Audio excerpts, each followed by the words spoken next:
आज हामी solubility product भन्ने च्याप्टरमा यो सोल्युबिलिटी प्रोडक्टको प्रब्लम कसरी गर्न सकिन्छ त भनेर बुझ्दै छौं। धेरै इम्पोर्टेन्ट छ, एक्जाममा एकदम +2 को 12 को एकदम इम्पोर्टेन्ट क्वेशनमा पर्छ यो क्वेशन। र यसको सामान्य हामी कन्सेप्ट आज क्लियर गर्न खोज्दै छौं। कन्सेप्ट क्लियर गर्नका लागि म सानो एउटा कम्पाउन्ड युज गर्दै छु। कम्पाउन्ड भनेको म कम्पाउन्ड दिएर म एक्जाम्पल बुझाउँछु। क्याल्सियम हाइड्रोक्साइड है, यो क्याल्सियम हाइड्रोक्साइड मैले कम्पाउन्ड लिएँ। यसलाई कम्प्लिटली यो टुक्रिने हैन, यो विकली टुक्रिने हो। त्यसैले यसलाई म यसरी आयनाइज गर्ने। अब यसबाट के निक्लिन्छ त भन्दाखेरि Ca++ र अर्को के निक्लिन्छ 2HOH- है। ल हेर्ने, अब यहाँनेरि समस्या के त भने नि यो क्याल्सियम अक्साइडलाई डिसोसिएट गर्दा क्याल्सियम ++ Ca++ र 2OH- निक्ल्यो। अब यसलाई हामी नर्मली है, हामी नर्मली जहिले पनि हामीले पढेको छ के छ भन्दाखेरि चाहिँ कुनै पनि एलिमेन्टको कन्सन्ट्रेसन है, यो concentration of component express in term of molarity मा लेख्ने गरिन्छ है। मोलारिटी को युनिट के हो त भन्दाखेरि चाहिँ मोल पर लिटर है, मोल पर लिटर लेख्दाखेरि चाहिँ एम यसरी लेख्ने गरिन्छ है। मोल पर लिटर, मोल लेखेको ध्यान दिएर नि, मोल पर लिटर। अब तर हामी सोल्युबिलिटी प्रोडक्टमा चाहिँ के लेख्ने गरिन्छ त भन्दाखेरि चाहिँ यो सोल्युबिलिटी प्रोडक्टमा चाहिँ यो मोलारिटी लेख्दैनौं। मोलारिटीको सट्टामा के लेख्छौं हामी सोल्युबिलिटी लेख्छौं है। यो के त भन्दाखेरि चाहिँ सोल्युबिलिटी है, सोल्युबिलिटी लेख्छौं। सोल्युबिलिटी लेख्नु, यसको युनिट पनि सेम एउटै हुन्छ। मोलारिटी भनेको चाहिँ है, मोलारिटी भनेको कुनै पनि कम्पोनेन्टको युनिट के हो, मोलारिटीको टर्ममा एक्सप्रेस गरिन्छ कन्सन्ट्रेसनलाई। तर यो सोल्युबिलिटी प्रोडक्टमा चाहिँ त्यो कन्सन्ट्रेसनलाई सोल्युबिलिटीको टर्ममा एक्सप्रेस गरिन्छ। यति कुरा बुझ्नु पर्यो। कुनै हामीले अगाडि आयोनिक प्रोडक्टमा लेख्दाखेरि A+B भन्दाखेरि चाहिँ C भन्दाखेरि यसको मोलारिटी m समथिङ, यसको मोलारिटी m समथिङ, यसको मोलारिटी m समथिङ भनेर हामीले पढाएको थियो। तर यही कुरा हो, यसलाई अब यहाँ चाहिँ हामी यसरी एक्सप्रेस गरिदैन। यो मोलारिटीलाई अब हामी केमा एक्सप्रेस गरिन्छ, ठ्याक्कै सोल्युबिलिटीमा एक्सप्रेस गरिन्छ। ध्यान दिएर नि, यो 1 मोल छ, यहाँ पनि 1 मोलै बनेको छ, अब यहाँ 2 मोल आएको छ। अब यो 1 मोलको सट्टामा अब हामी के गरिन्छ, यस सोल्युबिलिटी, यसको मोलारिटी कति छ यस है। यो यस छ भने र है त, यो 1 मोलको ठाउँमा यहाँ बुझिराख्ने, 1 मोलारिटीको टर्ममा मैले यस राखेँ। यदि यो यस छ भने यहाँ पनि यस नै निक्लिन्छ सोल्युबिलिटी। यदि सोल्युबिलिटीको क्याल्सियम हाइड्रोक्साइडलाई टुक्रा पार्यो भने यो क्याल्सियम अक्साइडको सोल्युबिलिटी कति हुन्छ, यहाँ जति छ यहाँ त्यति नै हुन्छ, किनभने माथि 1 छ।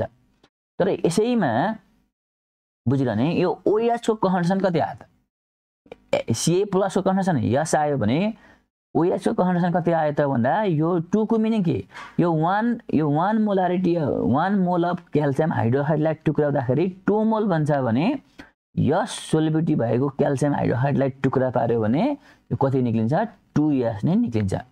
यसको मतलब योले के बुझायो त भन्दाखेरि चाहिँ एक्चुअल है, अनि actual concentration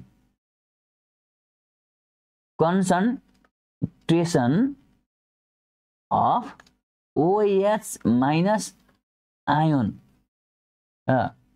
of your solubility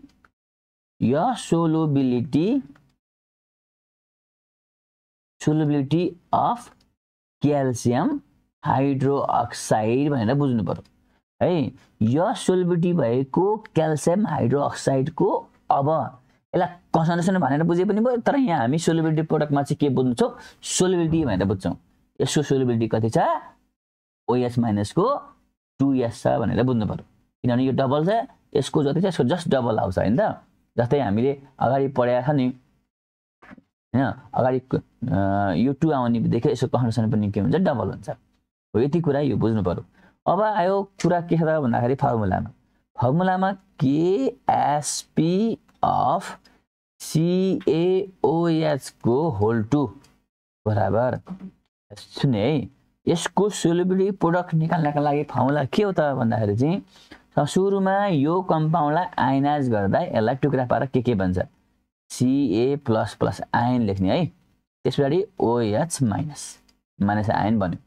अब हामीलाई चाहिएको के हो त भन्दा सोल्युबिलिटी प्रोडक्टमा अब हामी यसलाई आयन भनेर बुझे पनि भयो, अर्को के बुझे पनि भयो त भन्दा सोल्युबिलिटी भनेर बुझे पनि भयो।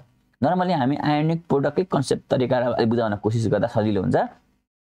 त्यसैले के छ भन्दाखेरि यो KOH को टुक्रा पार्दा यहाँबाट के आयन निक्ल्यो त, त्यो आयनको कन्सन्ट्रेसनको प्रोडक्टलाई नै के भन्छ, KSP भन्छ है। त्यहाँनिर नै अब यो आयनको लेख्ने, आयनको लेख्ने, अब फर्मुला के बुझिरहने, यसरी यो ब्र्याकेट दिने बित्तिकै कन्सन्ट्रेसन पनि बुझ्नु पर्यो। जस्तै ए भनेको कुनै पनि ए कम्पाउन्ड र ए को यसरी ब्र्याकेट दिनेको मतलब के बुझ्नु पर्यो त भन्दा यो भनेको कम्पाउन्ड, यो ए को ब्र्याकेट दिने बित्तिकै यो भन्दा that is the concentration of A भन्ने बुझिन्छ है ब्र्याकेट दिने बित्तिकै। त्यसले यो अघि Ca++ मात्र लेखेको थिएँ, त्यो चाहिँ आयन भयो।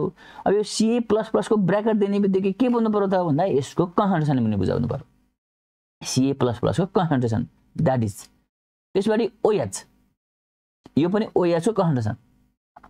फर्मुलामा लेख्दाखेरि के बुझ्नु पर्यो भने नि, जब यहाँ माथि हेर यो जब यसलाई टुक्रा पार्दा यो फर्मुलामा यो जहिले पनि आयन लेख्ने, ब्र्याकेट गर्ने, ब्र्याकेट किन लेखेको रहेछ त भन्दा कन्सन्ट्रेसन बनाउनलाई। र त्यसपछि यो क्याल्सियम यो आयनको अगाडिपट्टि कतिवटा नम्बर छ, न्युमेरिकल भ्यालु कति छ 1, त्यसले माथिपट्टि 1, यसको कति छ 2, यसको 2, यो आँखा चिम्लेर लेख्ने, यो चाहिँ फर्मुला बनाएको, अरू केही हेर्नु पर्दैन है, यो फर्मुला मात्र बनाएको हामीले जान्दिन नै यो फर्मुला बनायौँ।